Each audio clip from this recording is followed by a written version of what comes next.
to The Drummer and the Great Mountain, a podcast where we share effective tips and practices for working with adults ADD, ADHD in a natural, effective way without the use of medications. Each episode, join me, your host, Batman Saram, along with the author of The Drummer and the Great Mountain, Michael Joseph Ferguson. Join Michael and myself in an interactive discussion of sharing our stories as we journey together in transforming what can be the gift of being what we call hunter types. This podcast is intended to be your audio companion to the book written by Michael, who joins me each episode where we both will strive to foster dialogue, give you our personal insights, and share both of our experiences on this similar path that we are all on. Our intention and hope is that along with the book, this podcast gives you an additional perspective as you listen to us delve deeper into each chapter of the book to give you even more tools to go along with what it is that you are reading. Visit us at drummerandthegreatmountain.com to purchase the book and look for more tools, tips, and updates, as well as giving us feedback on this podcast. Join our growing global community of creative types, entrepreneurs, and out-of-the-box thinkers on our shared journey. Welcome to The Drummer and the Great Mountain podcast.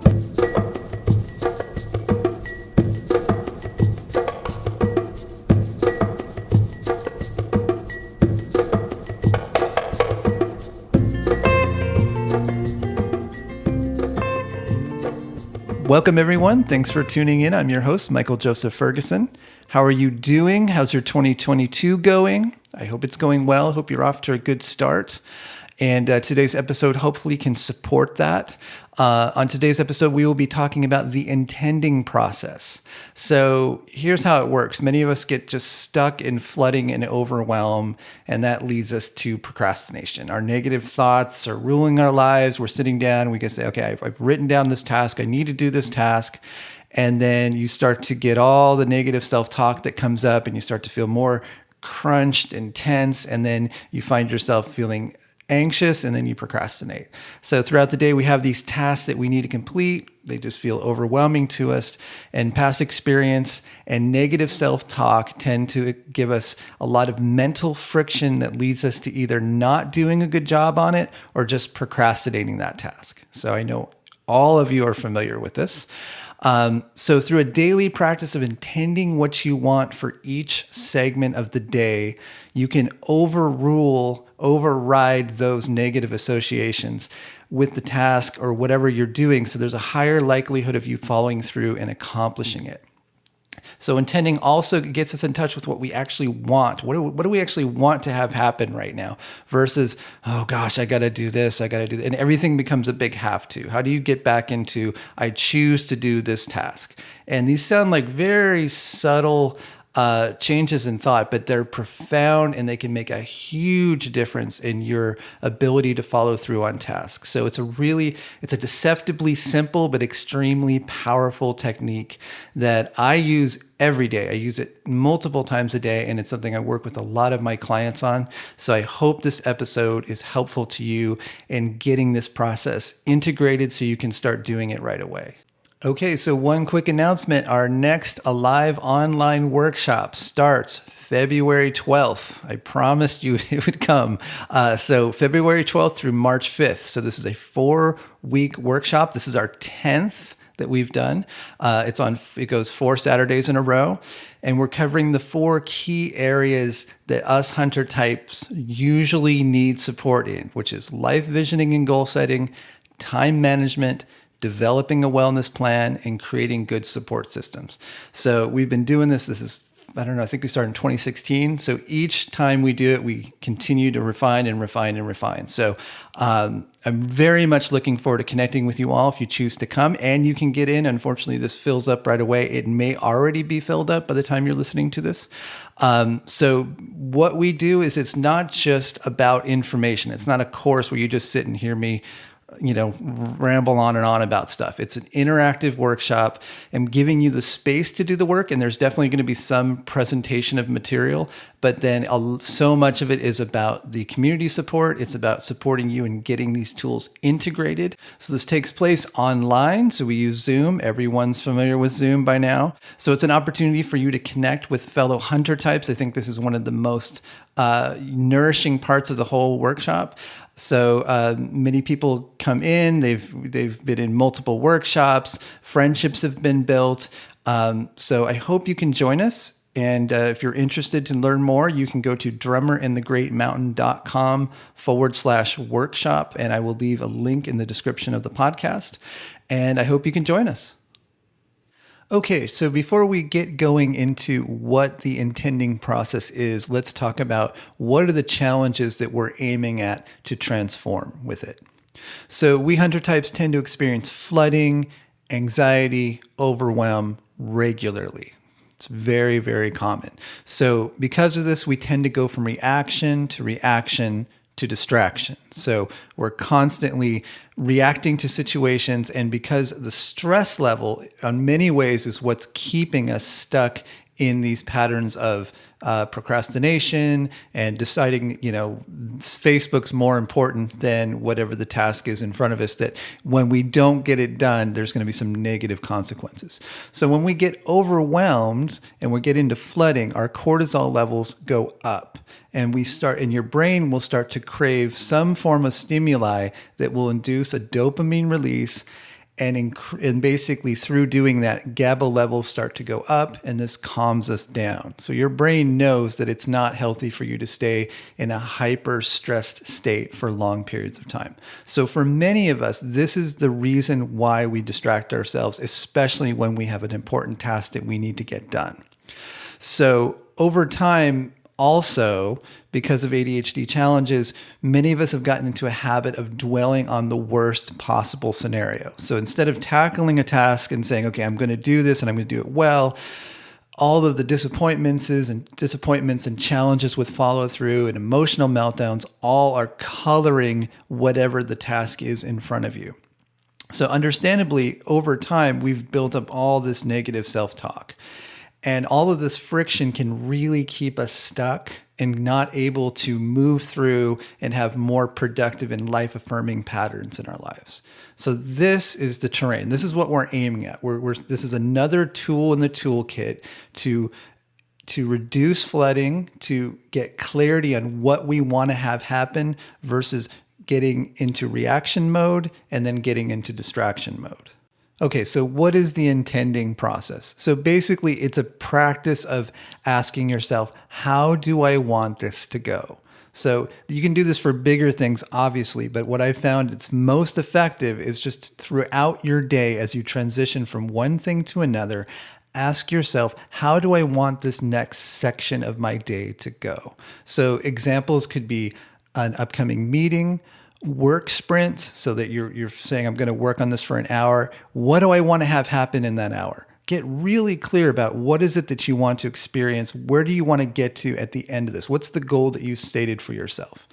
Project presentations, even cleaning your house, making a potentially uncomfortable phone call, doing your taxes, whatever it is, before you start on that next section of your day, define how you want it to go. What is your intention for how you want it to go? Not just, okay, I want to accomplish this, but ask yourself, how do you want to feel at the end of it? How do you want to experience that particular situation?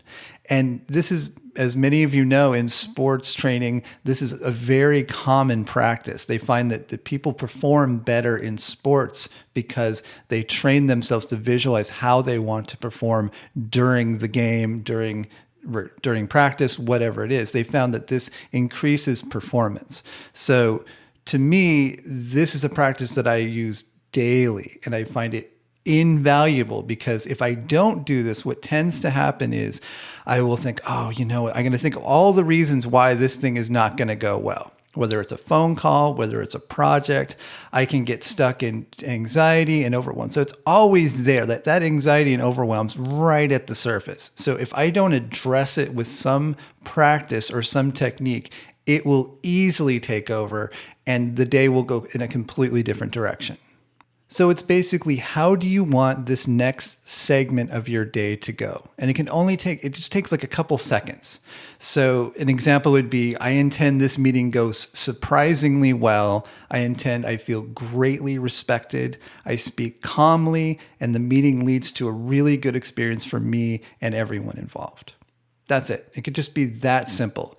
But doing this, especially on a daily basis throughout your day, it starts to train your brain to think in a positive direction, because you're constantly asking yourself, how do I want this to go, versus, oh God, I hope this doesn't happen. It's not about what you don't want to have happen. Although you could, if that feels comfortable for you to add in your intention, then by all means do it. But ask yourself, how do I want this particular segment of my day to go? So the basic premise for why this is helpful is pretty straightforward. A small percentage of our brain is used for our conscious day-to-day awareness. Most of our brain activity is subconscious. Through intending what you want, you're basically telling your subconscious, this is how I'd like things to go. And if you keep doing that over and over again, you're starting to get the rest of your brain on board for, this is the direction I would like things to go. On a more practical level, it's also a process of you stating clearly what your goal is. What do you want to have accomplished by the end of this particular section of your life? So whether it's you're sitting down, you're working on something for an hour, or you're going to a meeting, what is it that what do you need to be doing? What is the focus? Where do you need to place your focus? Because us hunter types tend to be a bit dreamy, right? That's sort of a gentle term for the spaces we get into from time to time. And so sometimes we need to get ourselves onto the ground and say, okay, what am I doing? What needs to happen? And how do I want this to go? If you keep practicing that through the intending process, you will find that things start to go more in that direction, primarily because you're bringing awareness to it. You're stating, this is what I want to have happen. And it's easier to get yourself on board with whatever the task is. If you're dreading this task, you will most likely distract and procrastinate. If you can get yourself inspired about the task, you're way more likely to feel good about it and inspired to follow through with it. And as I've mentioned on this podcast over and over again, we are inspirational driven. That is what drives us as hunter types. What inspires us, what really captures our attention, gives us the focus we need to follow through. That's why we have this ability to hyper focus on things, because we're really captured by this particular thing. So if we state an intention of how we want something to go and it feels good, it's like, okay, I'm going to work on cleaning the house for an hour because I really want to feel good about the house so I can have people over, and I'm going to feel really proud of the way the house looks. If you state that as your intention, you're more likely to follow through with working on it. If you're not stating your intention, it's going to be like, oh God, okay, I got to do the dishes, and there's no sense of reward at the end of it. If you have that attitude, which most of us do for mundane tasks, then we will most likely procrastinate, because why do it? We don't want to do it. There's no point in doing that particular task. So it's really a process of tricking our brain. We're intending what we want because we're getting clear about what would inspire us also to follow through on whatever the task is. So if you have a meeting that you have to prep for and you're just dreading it, then there's no inspiration. Right. But if you imagine yourself, you can say, I'm intending that this meeting goes really well. I feel really respected, and some opportunities show up that I can't even imagine in this moment that will move my career forward in ways I can't even imagine. Like it's going to be an amazing meeting. Really getting yourself typed up for it. So you go through the meeting and the meeting goes really well. Okay, that last intention may not happen. Maybe nothing spectacular happened, but it got you to prepare for the meeting.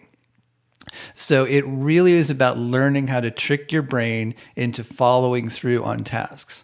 So again, I use this all the time. I would not be speaking to you right now. You wouldn't be hearing my voice had I not been practicing this throughout writing the book, through working on every single podcast, through everything else that I do. This is something I do on a daily basis, and it absolutely has transformed my life. I can't state it high enough. This process really works, and it's especially helpful for us hunter types. So if you're not familiar with this and you've never done this before, then it's going to feel like you're swimming upstream. You're probably going to go, oh, this is just woo-woo stuff. It's not going to really make much of a difference. You have to push through that.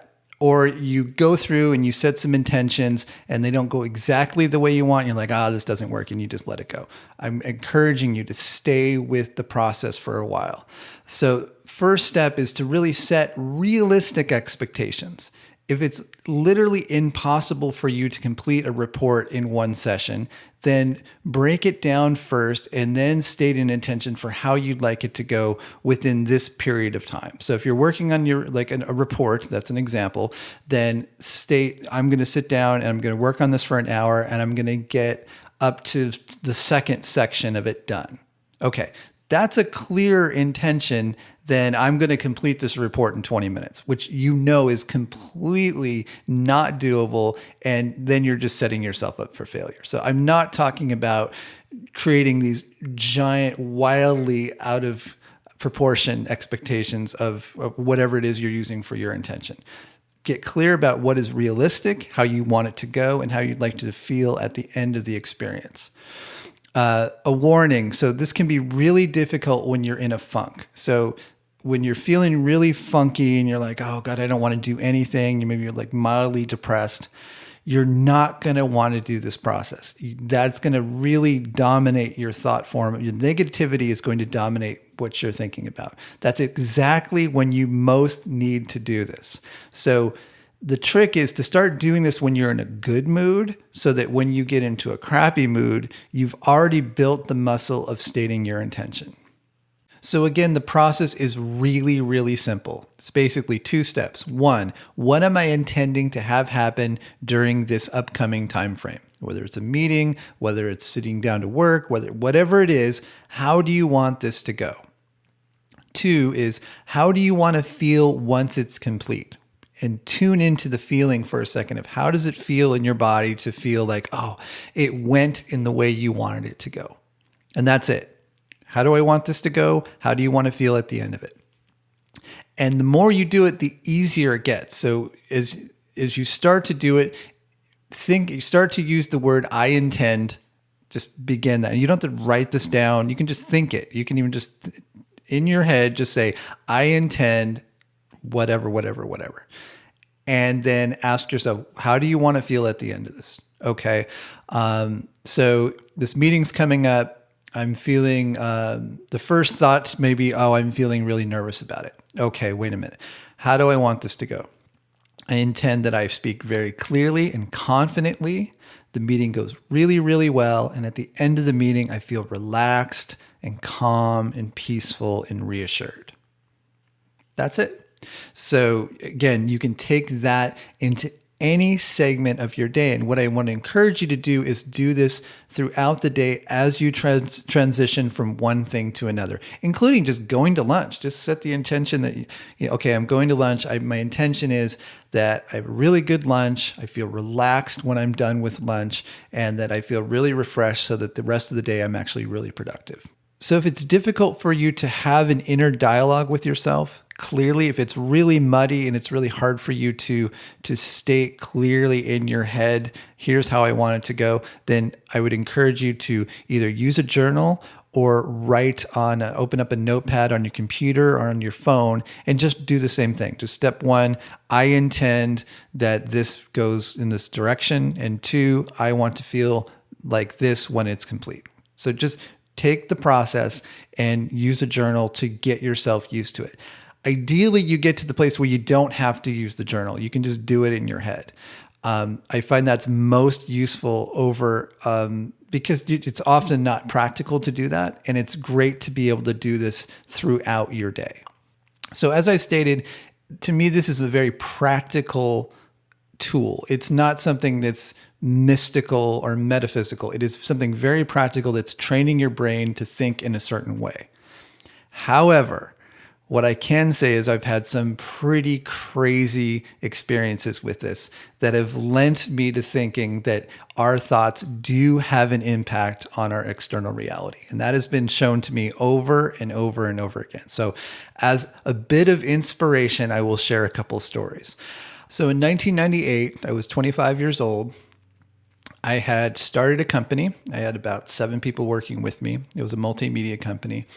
And it had gotten fairly successful. So we had clients like Mazda and Toyota, and things were going well, but I felt very like this is not what I'm supposed to be doing. Even though I was successful, I was like, okay, something's missing here. And a friend of mine came through, who's a musician, and he said, I'm traveling, I'm going to Hawaii, I'm going to be doing some traveling around the world. Do you want to go?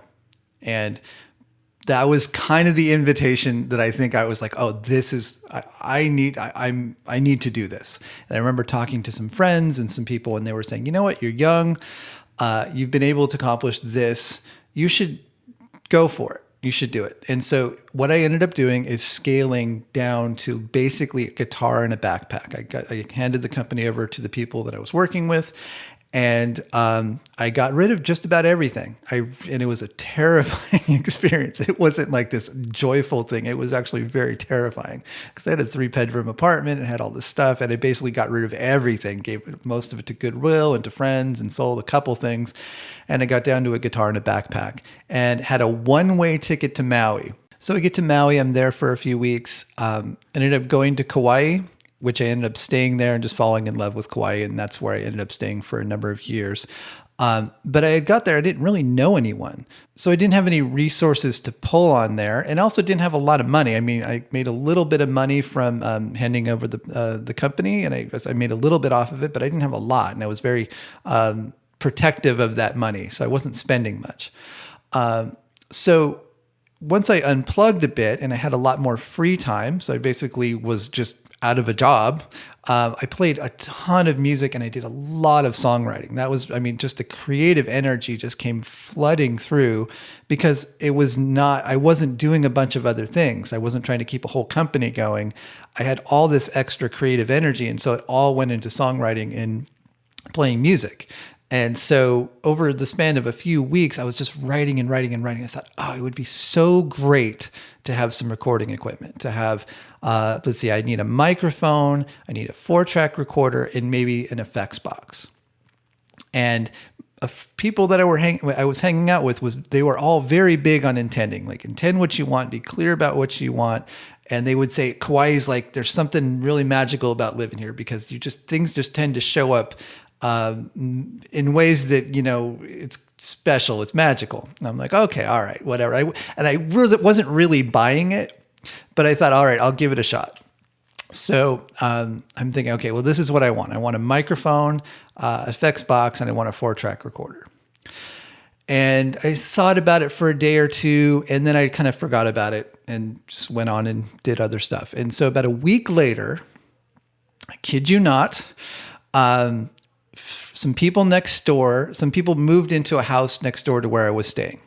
And so we went over and we offered to help them move in and just help them move stuff. And I don't remember, they may even have asked us, or we just saw them in passing. They seemed really nice. So they pulled in their U-Haul and we helped them unpack things and bring them into the house.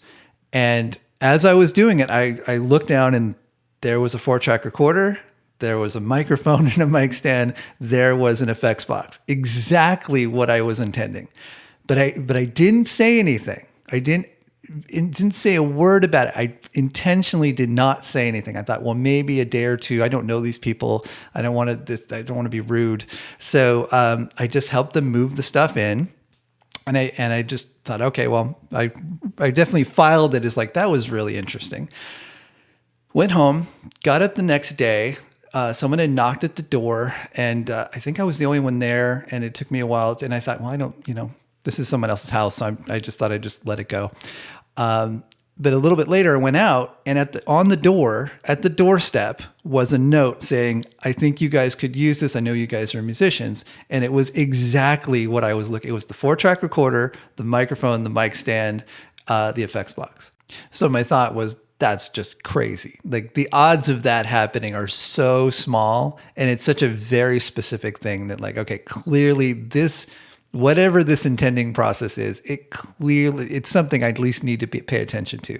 So since then, it has just become a regular practice for me. And as I've continued on, I mean, what I found is, and I think some of you may have experienced this as well, you can get really kind of caught up in that. Like if you've experienced some metaphysical pyrotechnics, it's very enticing. Now I just see it as, again, I almost think of it more of just as a practical thing now. It's such a part of my day-to-day that I don't aim for like kind of the big pyrotechnics. I'm just really just trying to get myself clear on what is the next thing that I want to have happen? How do I want that to go? And how or why things go in the direction, they tend to go much better when I do that and not as good when I don't do it. I don't have explanations for it, and I don't dwell on it too much. I just basically think of it as this tends to work. It tends to make my life better. Therefore, I will continue to do it. So your task, your challenge for this week is for the next week, as you transition from one thing to another, state the intention of how you would like that process to go. How would you like this next section of your day to go? Ask yourself, step 1, what are you intending to have happen during this time frame? And 2, how do you want to feel after it has occurred? And try to be present with the feelings. How do you want how do you want that experience to go? So it's helpful to write yourself a reminder. So maybe grab a sticky note and write, intend what you want, and put it on your computer monitor, your bathroom mirror, your dashboard of your car. Just put it somewhere where you'll see it so you'll remember to do it. And again, lower your expectations. Do it as a method of you getting clear about what you want to have happen versus being in reaction. So I'd also reference a few companion episodes to this particular topic. One of them is episode 71 on mindfulness, and the other is Start with the End in Mind, episode 76. Those are 2 good episodes to go along with what we've talked about today. Okay, so that's it. I hope that was helpful to you. And as a reminder, you can, if you want to join us in our next Alive Online workshop starting February 12th, you can find out more at drummerinthegreatmountain.com/workshop. So wishing you all the best as you navigate through 2022. And until next time, be well. Thanks for joining us. If you'd like to learn more about the book, The Drummer and the Great Mountain, visit drummerandthegreatmountain.com. To join us on social media, click the links at the top of the homepage. Help us spread the word. We're a small press and reviews really help. If you've been enjoying the podcast or the book, consider writing a review on iTunes, Amazon, Goodreads, or your podcast app. If you're new to the podcast and want to quickly get up to speed on the concepts we discuss, check out our free 5-day mini course. Visit drummerandthegreatmountain.com/mini course. If there's a topic you'd like us to cover on future episodes, we'd love to hear from you. Please send us an email at info@drummerandthegreatmountain.com.